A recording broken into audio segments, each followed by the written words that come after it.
Hi, this is Joe again with another review. For the sake of this video, I'm going to be doing a movie that I've been waiting 5 months to see. It's a 2017 film, Star Wars The Last Jedi. And this movie just came out on DVD just last week, and I finally, I bought it last week on this first week out on DVD, and I finally got to see it. And, everybody and their grandmother has already reviewed it on YouTube, so now it's my turn. And people probably get tired of their reviews, so you can watch mine. On this one, is the last movie unfortunately for Carrie Fisher, God bless her, and it's also the last movie where you're going to see Mark Hamill playing Luke Skywalker. Because Luke Skywalker, well, major spoiler, Luke Skywalker's character does die at the end of this movie. But Carrie Fisher played Princess Leia, who died after filming all of her scenes for this film. Her character does not die. Princess Leia does not die in the film, but they have to write her off or kill her character off by the time they do the next movie. Because rumor is when they do episode 9, whatever the title of that movie is going to be, they have to write her off. They have to kill her character off. They didn't do that in this film, but because they already filmed her scene, they could have written her out. But it did dedicate the movie to Carrie Fisher, which is a nice thing to do. Of course, with the plot of this movie is, of course, I think it's not that great, but at least it's better than The Force Awakens was. Because I did think The Force Awakens was a great movie. Because of the fact that it's like a rehash of 2 other films. The original Star Wars film and Return of the Jedi has the same bit when the rebels trying to destroy the Death Star. And the original Star Wars film came out in 1977, and of course Return of the Jedi in 1983. The Force Awakens, for the third time, did a thing and destroyed like a Death Star. But this time it was like 20 times bigger to call a Star Killer. For The Force Awakens. This time it's an original story, and nothing to do with the no Death Stars, no Star Killers, or none of that crap. This time, this movie picks up where the last one left off. And some storylines is picked up where it left off, which is weird. Not only in the Star Wars, which never happened in the Star Wars movies. When the movie picked up where the last one left off, it's never happened. Well, you could argue the Rogue One. When it's in between episode 3 and episode 4, the Rogue One movie, and episode 4 picks up where Rogue One leaves off. So you could argue that point. But I'm talking about when the movies were originally released. Before there was a Rogue One film, there was never a movie that picks up where the last one left off. And it's rare for not only for Star Wars, it's never happened before, but it also never happened in most movie series. You can name more, except for but the movies never pick up when there's a sequel, like a long-running movie series like James Bond or Star Trek, or the serial killer movies like Friday the 13th or Halloween. Usually they don't pick up from the movie before. They usually don't. But this movie did. And of course, what I mean is that Kylo Ren is talking to Grand Leader Smoke, and it's the first time you physically see Smoke or Snoke. Grand Leader Snoke, and he was a pretty damn good villain. I have to admit, because it's a very mysterious character, like Darth Vader was in the original movie. The original series was like a mysterious character. You really didn't know his background to maybe the third film, where his backstory was explained by Obi-Wan Kenobi to Luke and on Dagobah. Then you had an explanation. With Snoke, you had no explanation at all. It's an evil character who training Kylo Ren for the dark side. Of course, Snoke chews him out, because of the fact that he got beat by a girl. No, that's one. Which was Rey from the previous film, or the Daisy Ridley character, and also he got beat by someone who was not, really fully trained at all as a Jedi. So with that's going on, you had the story with there's about 3 or 4 different storylines that's going on in this film, so it's a little confusing at times. There's a boatload of action as well, which I'm going to get into. Then you have the storyline with Rey being on the planet with Luke, and she's trying to convince him to train her as a Jedi, because he's the last Jedi, of course. That's what they meant. It's the last Jedi, and in the title, and he says, he keeps saying no, no, no, no, no, and he says why? Because I trained Jedi, trained new Jedi before, and one turned on me, and I'm afraid that that's going to happen again, because the whole mantra of the Jedi is always failing and stuff. We're always failing, like Obi-Wan failed in training my dad, who turned on him and killed all the Jedi back in the day, and I failed training Ben Solo, who of course was it's Kylo Ren, Han Solo's and Princess Leia's son, and it says my sister trusted me with her nephew, and look how that turned out. So it also tells you what happened with that storyline with how Kylo Ren turned evil, and it was because it's kind of like a lame way of doing it, but at least they explained it. So because they felt they was a great, the dark side was building up in him, so they decided to try to kill him, but he beat me because he knew that it was coming, or he sensed that it was coming, and decided to kill all the other Jedi that was a potential Jedi that was training. So that's why he decided to give up being a Jedi and not doing it anymore. It had nothing to do with it. And of course, but Rey's trying to convince him, look, I can't do this. I can't beat your Kylo Ren without your help, because they're taking over the galaxy and we need your help. And he says, I don't care, I'm not doing it. He says, fuck you, I'm not doing anything else.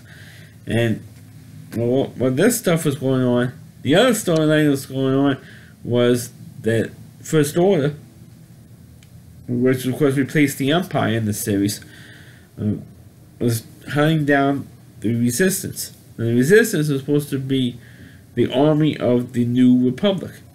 Well, apparently, according to opening text scroll, the New Republic disbanded because of the constant attacks by the First Order.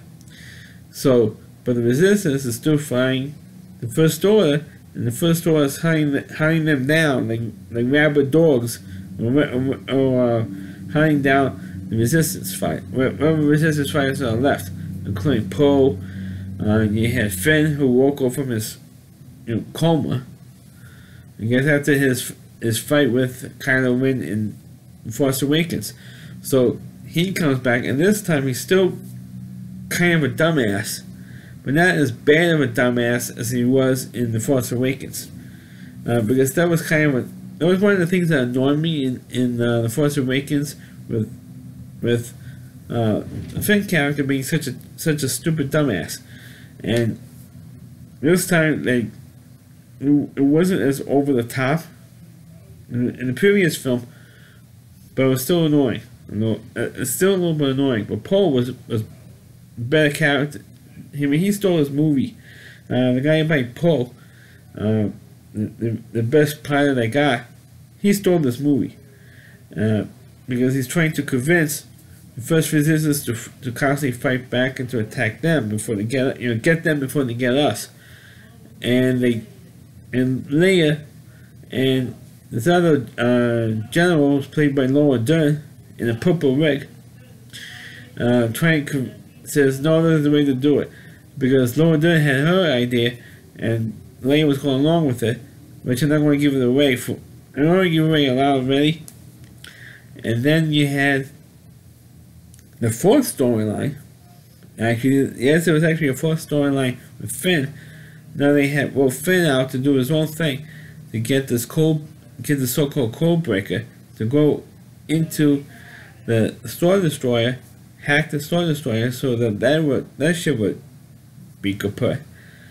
And while they're doing that, this Asian girl was also there. I forgot the name of the actress who played the part. It was like a mechanic was helping Finn out. And then you had a big confrontation between Finn and Plasma, which they were restored in the previous film, in The Force Awakens. And that was a pretty damn good fight scene between Finn and Phasma, who was a woman in that Stormtrooper suit, or this silvery suit that she was wearing. That was a good fight. I admit it was a good fight to expect that one. And then, big surprise, this Codebreaker turned on Finn and this other girl. Meanwhile, they got out of there and they reunited with the rest of the Resistance fighters. And of course, what also happened in this film is that you also had Chewie reunited with Luke, which of course was played by Peter Mayhew in the Chewbacca suit. And of course, you also had R2-D2 in very few scenes with R2 and C-3PO as well. But I liked it better when those two droids had a bigger part, such as BB-8, which is like a little annoying R2-D2 ripoff droid. But as the most part, I think, of course, in the end, where Luke decides to confront Kylo Ren, and which was this good fight scene, but I thought it was kind of lame the way they did it, because what happened was there's Luke standing right there to confront him, and he goes through this fight, nothing affects him. I figured he did like weird Jedi shit he was doing, which it was like another Jedi, not really a Jedi mind trick, but like astral projection type thing. And he confronted Kylo Ren, and Kylo Ren says, "Oh, put all the guns on him," and they were shooting at him for about like a couple, like about one laser blast will kill them. But it was firing at him for maybe about like 2 minutes, or it felt like a couple minutes, and he walks up on him and he goes like this. What is that? What the hell was that? And then they get into a lightsaber duel, which was pretty cool. To see Luke in a lightsaber duel again was really something to see, because it had to happen like 30. Well, the time the movie came out, it was like 34 years since we saw Mark Hamill doing a lightsaber duel in the Star Wars film, and that was pretty damn kick-ass. Just to see that. Then Kylo Ren points his lightsaber into Luke, and nothing happens. And Kylo Ren is dumbfounded, says, he screams, "No!" And then you realize he was doing an astral projection thing, and Luke was, with his mind, with his Jedi powers. And then of course, Luke says, "Save our kid," and then he just disappears. And then you see him back on the island, and then his figure slowly disappears. Kind of like what happened with Obi-Wan Kenobi in the original Star Wars film, when Darth Vader hits him with his lightsaber, and he just disappears. That's what kind of happened here. Originally, Luke just passes out, and then he sits up, looks at the sunset with the iconic Star Wars music from the original film, looking at the sunset, and his figure just slowly wipes away. And then means this tip off that Luke died and passed on, or joins the Force in the afterlife. And of course, one thing I should mention, that you see Yoda communicating with Luke from beyond the grave. Of course, you're not going to have Alec Guinness, unfortunately, because he passed away like about 30 years ago. Approximately 30 years ago, he passed away back in the late 80s. And so, you're not going to have him. You're not going to have, Ewan McGregor, coming back and talking to Luke. you're not going to have that either, so just bring Yoda, but Frank Oz doing the voice of Yoda, once again, telling Luke, and all this stuff, all these books and texts, Jedi texts, that's bullshit anyway. And Yoda was the one who helps Luke destroy the this text. And he figured all this stuff is just crap. Now, after all these years, and all these years of Yoda being dead, realizes that all this stuff is just, you gotta do what you gotta do, but good, the good side and bad side there's an equal balance of good and bad in everybody.